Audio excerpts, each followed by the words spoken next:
This is Reality Dispatch, written by Jim Minns.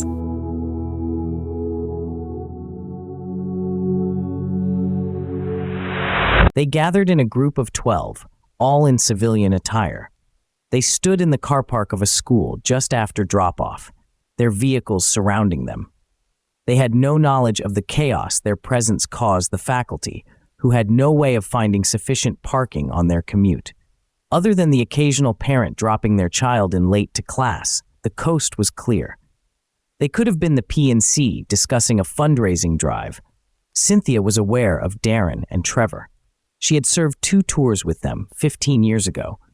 She wondered if it was on their recommendation that she was recruited. The commanding officer wore a suit with no other identifying marks. Whatever the operation was, it was to be covert. Look around and you will see 12 faces.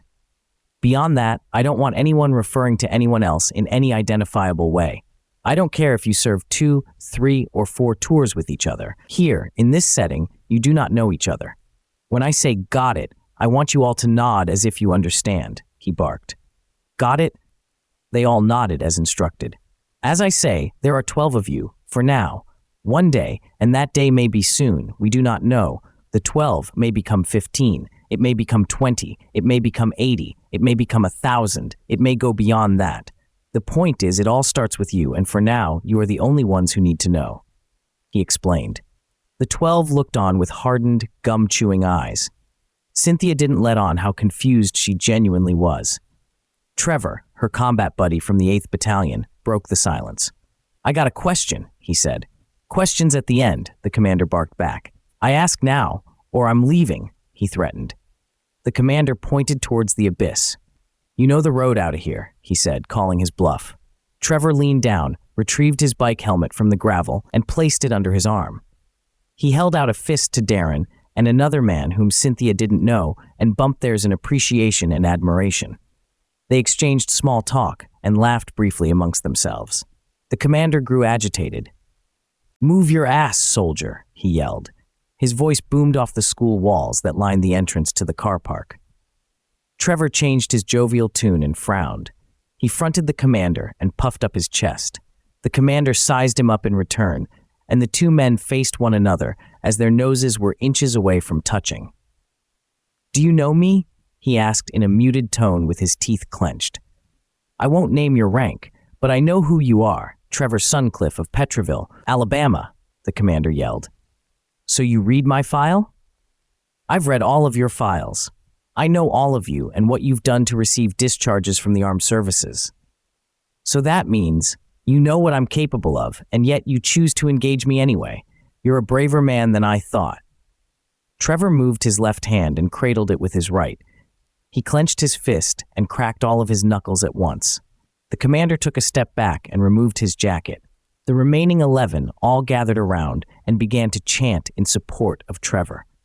Darren placed his hands on his shoulders and leaned into his ear and whispered. Cynthia couldn't make out what he was saying, but gathered it was in relation to strategies for bare-knuckle combat. The door of a Bentley that was parked in the far corner of the car park opened, and another suited operative in sunglasses closed it with a slam. This garnered the attention of some of the recruited soldiers, but not enough to steer them away from the fist fight that was mounting. The commander raised his white knuckles in front of his face in a pose that appeared second nature. Trevor didn't raise any, but kept his 1,000-yard stare transfixed on his opponent. A pistol fired, and a bullet whirled past the 12 men and the commander, smashing into the window of a 10-year-old Toyota hatchback. A vehicle that belonged to a faculty member, doubtless. No one complained, but everyone went silent and turned to see who had fired the bullet. Enough of the horseplay, said the approaching suit number 2. He removed his aviators and an earpiece and placed them inside the breast pocket of his jacket. He looked like secret police, this was later confirmed. What my colleague has failed at trying to inform you, I will do so now in no uncertain terms, he said. Trevor took a step back from the commander and focused his attention on this new figure. He had the eyes of all the former soldiers on him. The commander looked on, indignantly. You no doubt have lots of questions. I will shed light on some of them right now, and some of them you will discover as the mission progresses. Essentially, what you need to know begins with this. He took a breath as he paused to look every soldier in the eye, making sure all attention was focused on him. I'll start off with who. You are all ex-military. You all have a file that recommends you are never to be re-engaged in service. You all know the reasons why. Based on your individual circumstances, he explained. The 12 looked amongst one another. Trevor gave a nod to Cynthia, who looked away in shame. Next is the why. We have summoned you here because it is not, at this moment in history, safe to meet anyway in any other setting. At this high school, there is a police dispatch a mile away and a court right next door, an FBI office 2 miles over, and a police precinct across the road. If anyone approaches and causes any disturbance, they risk a state and a federal immediate response.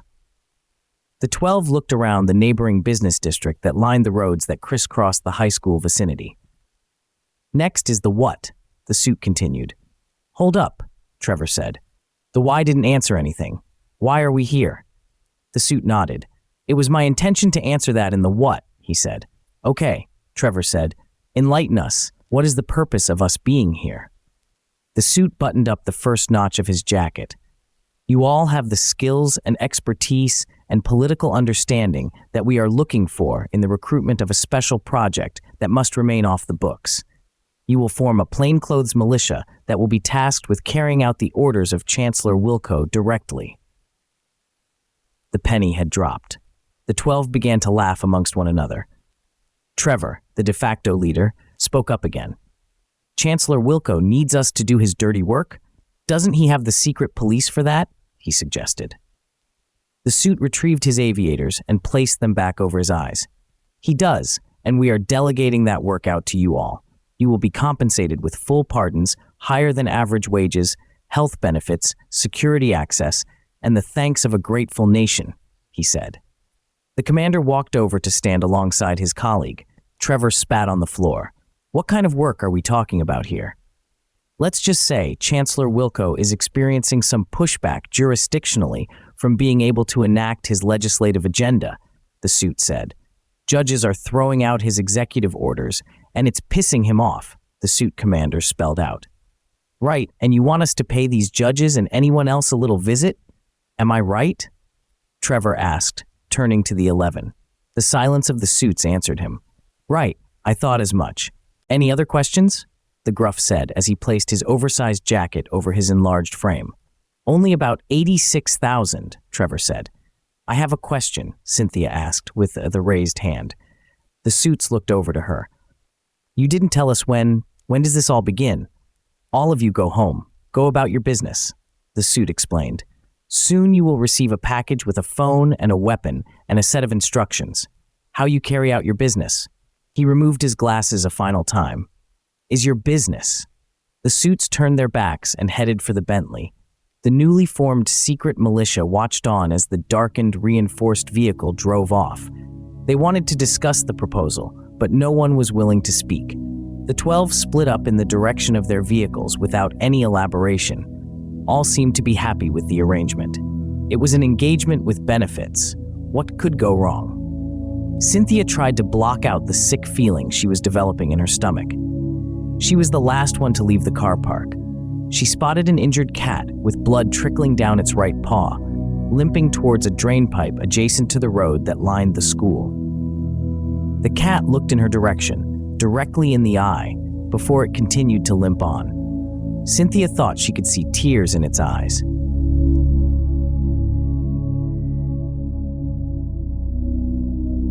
For more stories of fact-based fiction, head to jimmins.substack.com.